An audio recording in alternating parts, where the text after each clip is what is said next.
Good afternoon student. आज हम power tools के बारे में यहाँ पढ़ेंगे।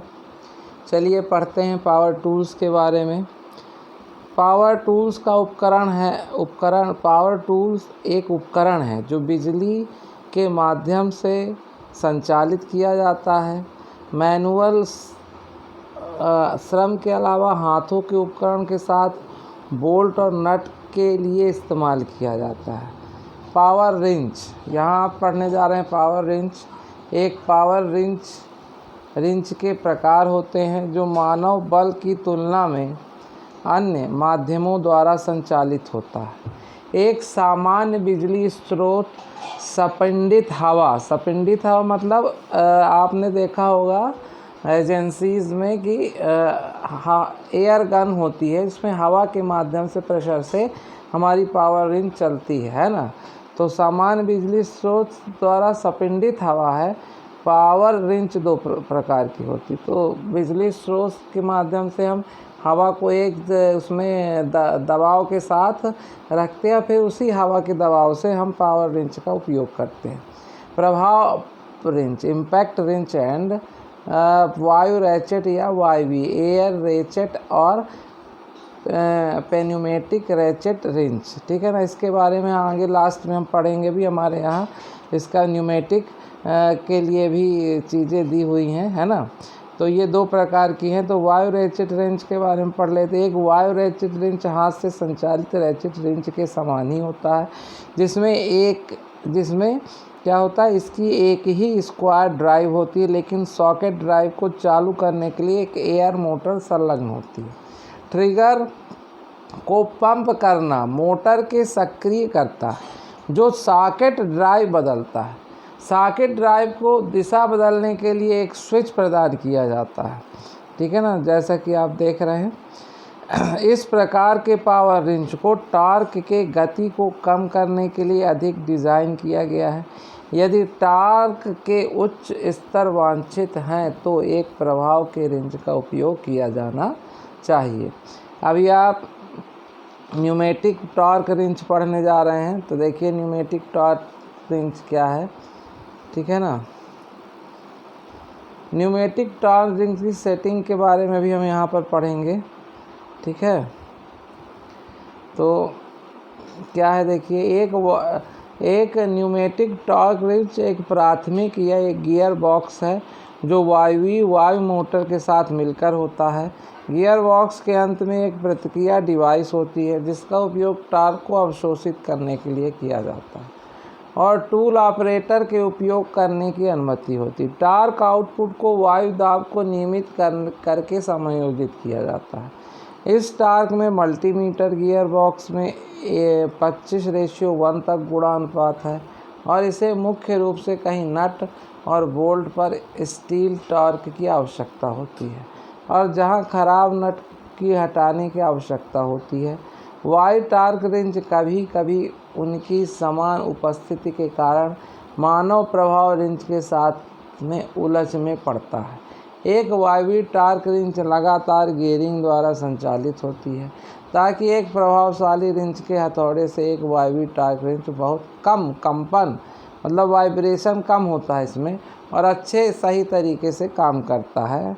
ठीक है ना। वायवीय टॉर्क रिंच जो होता है उसका आविष्कार पहली बार जनवरी में 1980 के दशक में किया गया था। वायवीय टॉर्क रिंच का टॉर्क क्षमता जिसमें सीमाएं हैं 118 न्यूटन मीटर से 47,600 न्यूटन मीटर तक। आवश्यकताएं क्या है, स्पिंडित हवा कंप्रेस्ड एयर चाहिए, है ना। वायवीय मोटर वायवीय टॉर्क रिंच के लिए शक्ति के सबसे आम स्रोत प्रति उपकरण वायु की खपत 20 से 25 CFM की आवश्यकता आमतौर पर होती है। CFM का मतलब क्यूबिक फीट मिनट और PSI pound square inch. PSI आपने देखा भी होगा जब टायर में हवा आप भराते हैं तो। टॉर्क रिंच स्क्रू ड्राइवर उपलब्ध होता है, एक क्लच के साथ मैनुअल, इलेक्ट्रिक और वायवीय जो पूर्व निर्धारित टॉर्क पर फिसल जाता है। यह उपयोगकर्ता के किसी स्क्रू को किसी निर्दिष्ट टॉर्क को नुकसान किए बिना कसने में मदद करता है। स्क्रू ड्राइवर के रूप में उपयोग करने के लिए डिज़ाइन किया गया होता है ना। डिज़ाइन किए गए में ऐसा क्लच होता है। टार्क, अब देखिए टार्क क्या है। रेडियल दूरी पर कार्य बल का उपयोग करते हैं और घुमाने का कारण बनता है। टार्क फास्टनरों में तनाव बनाने के लिए टार्क का उपयोग किया जाता है। जब नट और बोल्ट कड़े होते हैं तो दो प्लेट एक साथ चिपक जाती है। शंकु में लागू टार्क को तनाव में बदल देता है। यह मोड़ क्लैंपिंग बल में परिवर्तित हो जाता है। बोल्ट में बनाए गए तनाव की मात्रा महत्वपूर्ण होती है। टार्क रिंच देखिए, अब यहाँ आपके सामने टार्क रिंच दिखाई जाएगी। सही तरीके से नट और बोल्ट को मजबूती से स्थापित करने और समायोजित करने वाले टूल को हम टार्क रिंच कहते हैं। देखिए फिगर नंबर 3 में टार्क रिंच को दिखाया गया है, ये देख सकते हैं आप। ये टार्क रिंच है, डबल साइड स्पैनर, ठीक है ना। ये देखिए टेंसाइल फोर्स लग रहा है स्क्रू पर। अंडर हेड सीट दिखाया जा रहा है। Seat joint between screw connection कैसे ज्वाइंट किया जा रहा है टार्क के माध्यम से। फ्री टेंशन फोर्स दिया जा रहा है। फिर ये देखिए यहाँ पे टार्क रिंच है। ये ऊपर क्या था, रिंच थी, और ये जो है आपकी, जो आप सामने देख पा रहे हैं, ये क्या है, टार्क रिंच है, ठीक है ना। ये देखिए ये टार्क रिंच है आपकी, ठीक है। इसके बाद ये देखिए यहाँ पे भी इस टार्क रिंच का उपयोग फोर्स 20 न्यूटन, फोर्स 10 न्यूटन। यहाँ से लगाएंगे 10 न्यूटन, यहाँ से लगाएंगे तो 20 न्यूटन आपको लगाना पड़ेगा, ठीक है ना। जितना दूर से लगाएंगे उतना कम बल लगाना पड़ेगा, जितना पास से लगाएंगे उतना ज़्यादा बल लगाना पड़ेगा आपको, ठीक है। टी का मतलब टॉर्क, एफ का मतलब फोर्स, एल का मतलब लेंथ, ठीक है ना। तो इस तरह से आप निकाल सकते हैं 20 न्यूटन प्लस 1 मीटर तो 20 न्यूटन मीटर, है ना। ये देख सकते हैं मैनुअल टार्क रिंच में कैसे काम होता है। तो ये चीज़ें हैं, तो इसको आपको ध्यान से देखना समझना है। फास्टनरों को कसना, अब फास्टनर कैसे कसे जाते हैं। फास्टनर को कसने के लिए हमेशा टॉर्क रिंच का उपयोग करें। इसे धीमे या धीरे से स्मूथली रेंच को चलाएं या रेंच को खींचें। एक बार टार्क रिंच को पढ़ने के बाद स्केल पर सीधे नीचे देखें। कोण से देखने पर गलत रीडिंग मिल सकती है। टार्क रिंच को केवल हैंडल से ही खींचें। रेंच का बीम को किसी चीज़ के भाग का स्पर्श करने की अनुमति मत दीजिए। बोल्ट और नट को संवर्धित से कसना चाहिए।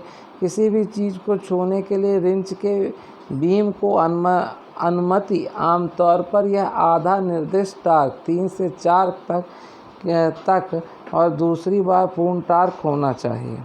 टार्क की अधिकतम कसना, कितना टार्क हम अधिकतम कर सकते हैं। M4 के लिए 270, M5 के लिए, है ना, मैक्सिमम जो टार्क है। M5 के लिए 5.40 न्यूटन मीटर, M6 के लिए 9 पर। ये देखिए ये बहुत इम्पॉर्टेंट है आपके इंडस्ट्री में, आपके रेगुलर यूज में सारी चीज़ें इस तरह से होंगी। कितनी दूरी पर कितना आपको टार्क देना है अलग अलग बोल्ट नट के लिए, ये यहाँ पे दर्शाया गया है सारणी में, ठीक है ना। इसके बाद हम अगले क्लास में पढ़ेंगे बिजली उपकरणों का क्या अर्थ है और उसके बारे में डिटेल जानकारी। आज की जानकारी अगर आपको अच्छी लगी हो तो वीडियो को लाइक शेयर सब्सक्राइब ज़रूर करें। आज के लिए